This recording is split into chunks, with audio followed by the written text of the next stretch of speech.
அண்மை செய்தி.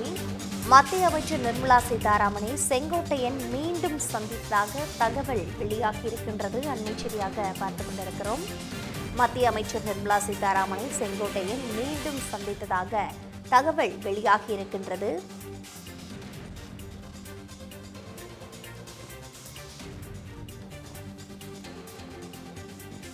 இரண்டாயிரத்து 26ஆம் ஆண்டு சட்டமன்ற தேர்தல் நடைபெற இருக்கக்கூடிய வேளையில் அரசியல் கட்சியை சேர்ந்த தலைவர்கள் உள்ளிட்டோர் மத்திய அமைச்சர்களை பாஜகவை சேர்ந்தவர்களையும் தொடர்ந்து சந்தித்த வண்ணம் இருக்கின்றார்கள். அந்த வகையில் நிர்மலா சீதாராமனை செங்கோட்டையன் மீண்டும் சந்தித்து பேசியதாக தகவல் வெளியாகியிருக்கின்றது.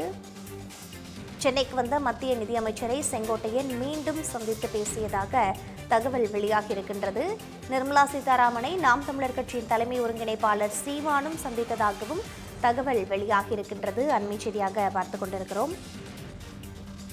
கூடுதல் விவரங்களோடு இணைப்பில் இருக்கிறார் செய்தியாளர் நாகராஜன்.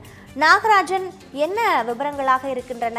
அடுத்த வருடம் சட்டமன்ற தேர்தலானது நடைபெற இருக்கக்கூடிய வேளையில் பல்வேறு அரசியல் கட்சியை சேர்ந்தவர்களும் மத்திய அமைச்சர்கள் மற்றும் பாஜகவை சேர்ந்தவர்களை தொடர்ந்து சந்தித்த வண்ணம் இருக்கின்றார்கள்.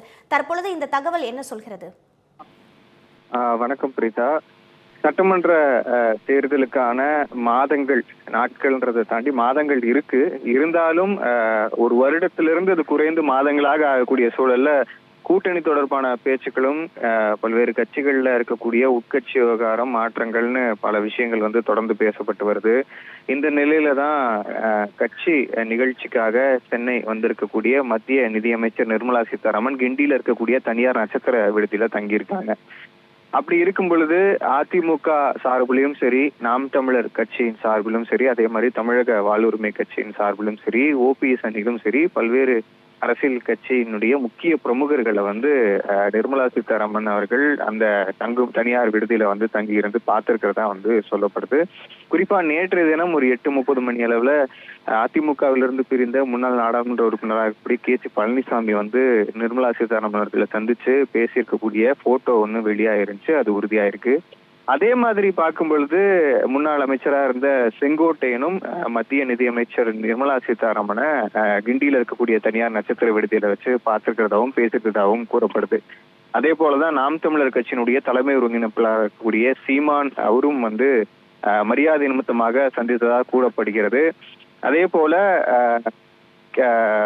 தமிழக வாழ்வுரிமை கட்சியினுடைய தலைவராக இருக்கக்கூடிய வேல்முருகனும் நிர்மலா சீதாராமன் அவர்களை நேற்றைய தினம் சந்தித்ததா கூறப்படுகிறது. ஏற்கனவே திமுகவுடன் கூட்டணியில் இருக்கக்கூடிய தமிழக வாழ்வுரிமை கட்சியினுடைய தலைவராக இருக்கக்கூடிய வேல்முருகனும் சந்தித்ததாக கூறப்படுகிறது.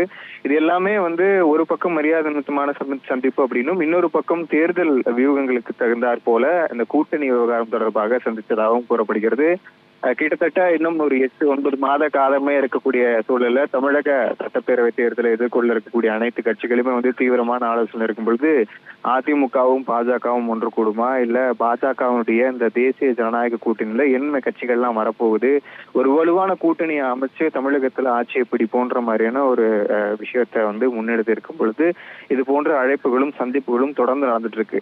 டெல்லியில நடக்கிறது ஒரு சர்ப்ரைஸா இருக்காது. பட் தமிழ்நாட்டுல சென்னையில நடக்கிறது அப்படிங்கிறது கூடுதல் சர்ப்ரைஸா இருக்கு. இதுக்கு நடுவுல இப்போ பிரதமர் அங்க இன்னைக்கு ராமநவமி விழாவுல இந்த நாள்ல ராமர் புண்ணிய பூமியா இருக்கக்கூடிய அந்த ராமேஸ்வரத்திலையும் இன்னைக்கு பாம்பன் பாலத்தை திறந்து வைக்கக்கூடிய சூழல்ல இன்றைய தினமும் நிறைய குறிப்பா அதிமுக சார்பில் முன்னாள் அமைச்சர்களும் அதே மாதிரி மாற்றுக் கட்சியில் இருக்கக்கூடியவர்களும் இன்றைய தினமும் சென்னை கிண்டியில தங்கி இருக்கக்கூடிய நிர்மலா சீதாராமன் அவர்களை சந்திப்பதற்கான ரகசிய சந்திப்புகளுக்கான நிறைய சாத்தியக்கூறுகள் இருக்கிறதாகவும் சொல்லப்படுகிறது. பிரீதா, தற்போதைய விவரங்களை வழங்கியமைக்கு நன்றி நாகராஜன்.